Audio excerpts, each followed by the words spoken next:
നമസ്കാരം.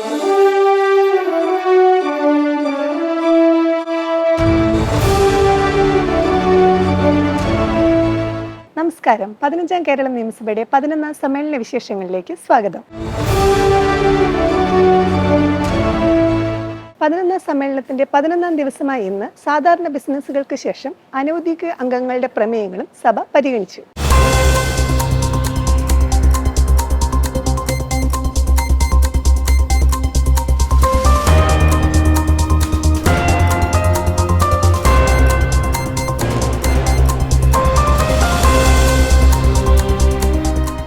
ചോദ്യോത്തരവേളയിൽ ചോദ്യങ്ങളുടെ പട്ടികയിലെ 5 ചോദ്യങ്ങൾക്കാണ് സഭയിൽ ഇന്ന് മന്ത്രിമാർ വാക്കാൽ മറുപടി നൽകിയത്. കുടിയേറ്റവും പ്രവാസവും, യുവജന സംഘടനാ നേതാവിന്റെ പേരിൽ വ്യാജ പോസ്റ്റർ, തിരഞ്ഞെടുപ്പ് പ്രചാരണ വേളയിലെ വ്യാജ പോസ്റ്റർ, ബാറുടമകളുടെ പരാതിയിന്മേൽ നടപടി, ഭക്ഷ്യസുരക്ഷാ ഓഫീസുകളിലെ ക്രമക്കേടുകൾ തടയാൻ നടപടി എന്നിവ സംബന്ധിച്ച അംഗങ്ങളുടെ ചോദ്യങ്ങൾക്കാണ് ബന്ധപ്പെട്ട മന്ത്രിമാർ ഇന്ന് മറുപടി പറഞ്ഞത്.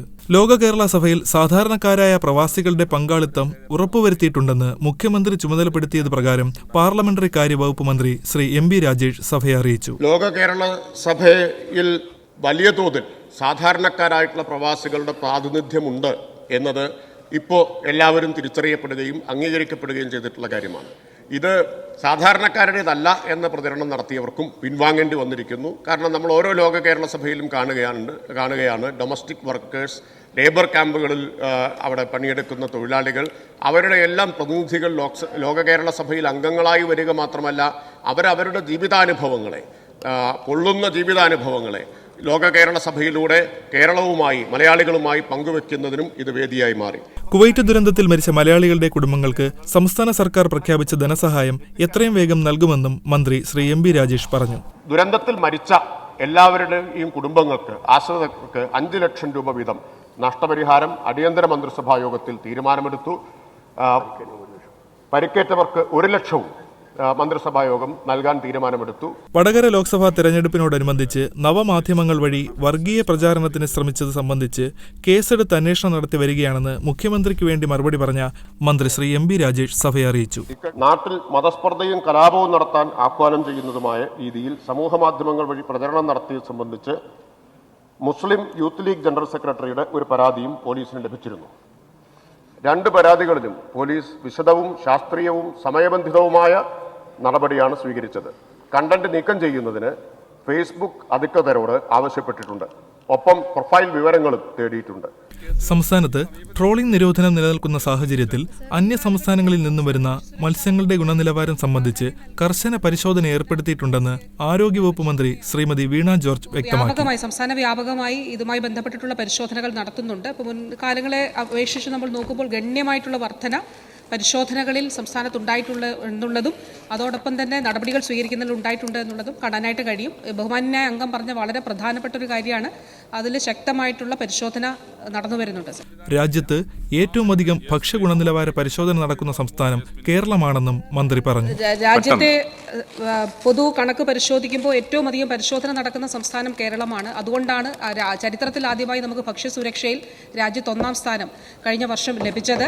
ഖാദി ബോർഡ് വൈസ് ചെയർമാൻ അടക്കമുള്ളവർക്കെതിരെയുള്ള വെളിപ്പെടുത്തൽ സംബന്ധിച്ച് ചർച്ച ചെയ്യുന്നതിനായി സഭാ നടപടികൾ നിർത്തിവെക്കണമെന്നുള്ള ഉപേക്ഷേപ നോട്ടീസ് ചട്ടം 52 പ്രകാരം സ്പീക്കർ നിരസിച്ചു.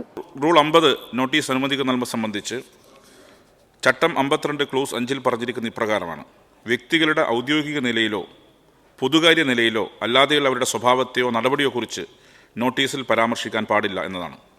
ശ്രീ സണ്ണി ജോസഫും മറ്റംഗങ്ങളും ചേർന്ന് ഇന്നിവിടെ നൽകിയിട്ടുള്ള നോട്ടീസിൽ ഖാദി ബോർഡ് വൈസ് ചെയർമാൻ്റെ ഔദ്യോഗിക നിലയിലോ പൊതുകാര്യ നിലയിലോ അല്ലാതെയുള്ള നടപടികളെക്കുറിച്ചാണ് പരാമർശിച്ചിരിക്കുന്നത്. അതുകൊണ്ട് തന്നെ ചട്ടം 52 ക്ലോസ് 5 പ്രകാരം നോട്ടീസ് നിരസിച്ചിരിക്കുന്നു. അനുമതി നിരസിച്ചതിൽ പ്രതിഷേധിച്ച് പ്രതിപക്ഷം സഭയിൽ നിന്നും ഇറങ്ങിപ്പോയി. ഈ സഭയിൽ ചർച്ച ചെയ്യാൻ അനുമതി തരാത്തതിൽ പ്രതിഷേധിച്ച് ഞാനും എന്റെ പാർട്ടിയും വോക്കൌട്ട് ചെയ്യും. സഭയിൽ അവതരിപ്പിച്ച ശ്രദ്ധ ക്ഷണിക്കലുകൾക്ക് ബന്ധപ്പെട്ട മന്ത്രിമാർ മറുപടി നൽകി. സംസ്ഥാന ജില്ലാ നിർമ്മിതി കേന്ദ്രങ്ങളെ ഏകോപിപ്പിച്ച് സംസ്ഥാന സർക്കാരിന്റെ പൂർണ്ണ നിയന്ത്രണത്തിലുള്ള ഏക സ്ഥാപനമായി മാറ്റേണ്ടതിന്റെ ആവശ്യകതയിലേക്ക് ശ്രീ ജി സ്റ്റീഫൻ അവതരിപ്പിച്ച ശ്രദ്ധ ക്ഷണിക്കലിന് റവന്യൂ വകുപ്പ് മന്ത്രി ശ്രീ കെ രാജനും ദുർബല വിഭാഗത്തിൽപ്പെട്ടവരെ കാരുണ്യ ആരോഗ്യ സുരക്ഷാ പദ്ധതിയിൽ ഉൾപ്പെടുത്തുന്നതിനും എംപാനൽ ചെയ്യപ്പെട്ട ആശുപത്രികൾക്കുള്ള കുടിശ്ശിക കൊടുത്ത് തീർക്കുന്നതിനും മംഗലാപുരത്തെ ആശുപത്രികളെ കൂടി പദ്ധതിയിൽ എംപാനൽ ചെയ്യണമെന്നും ആവശ്യപ്പെട്ട് ശ്രീ എ.കെ.എം. അഷ്റഫ് അവതരിപ്പിച്ച ശ്രദ്ധ ക്ഷണിക്കലിന് ആരോഗ്യവകുപ്പ് മന്ത്രി ശ്രീമതി വീണ ജോർജും മറുപടി പറഞ്ഞു.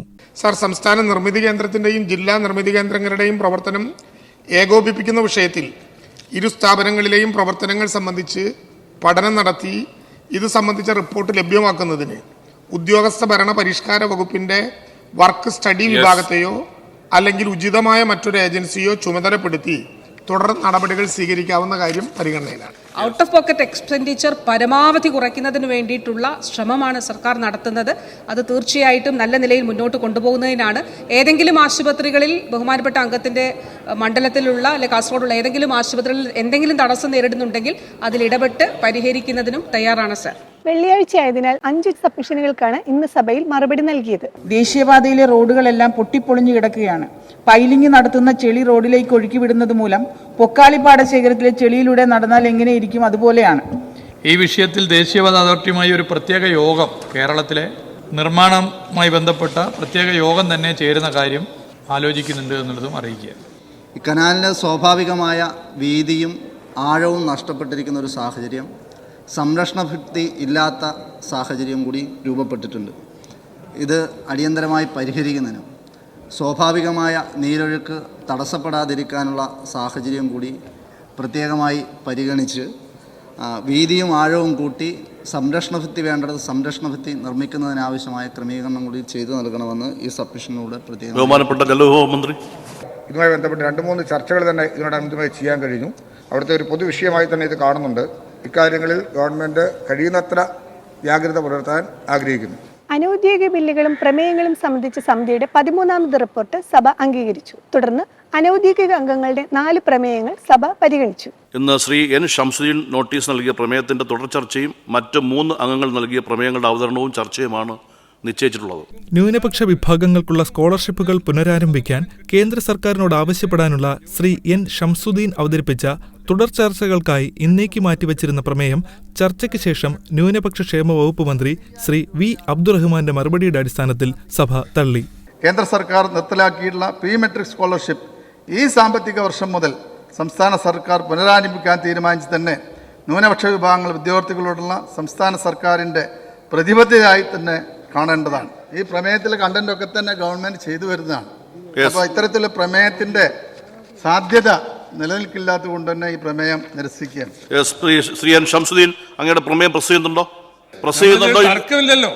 ആദ്യ ഭാഗം പാസ്സാക്കാം. ഉണ്ടെങ്കിൽ അനുകൂലിക്കുന്നവർ പ്രതികൂലിക്കുന്നവർ പ്രമേയം സഭ തള്ളിയിരിക്കുന്നു. ശ്രീമതി കാനത്തിൽ ജമീല, അങ്ങയുടെ പ്രമേയം പ്രസ് ചെയ്യുന്നുണ്ടോ? പ്രസ് ചെയ്യാത്ത പക്ഷം സഭയുടെ അനുമതിയോടെ പ്രമേയം പിൻവലിച്ചിരിക്കുന്നു. സനീഷ് കുമാർ ജോസഫ്, അങ്ങയുടെ പ്രമേയം പ്രസ് ചെയ്യുന്നുണ്ടോ? പ്രസ് ചെയ്യാത്ത പക്ഷം സഭയുടെ അനുമതിയോടെ പ്രമേയം പിൻവലിച്ചിരിക്കുന്നു.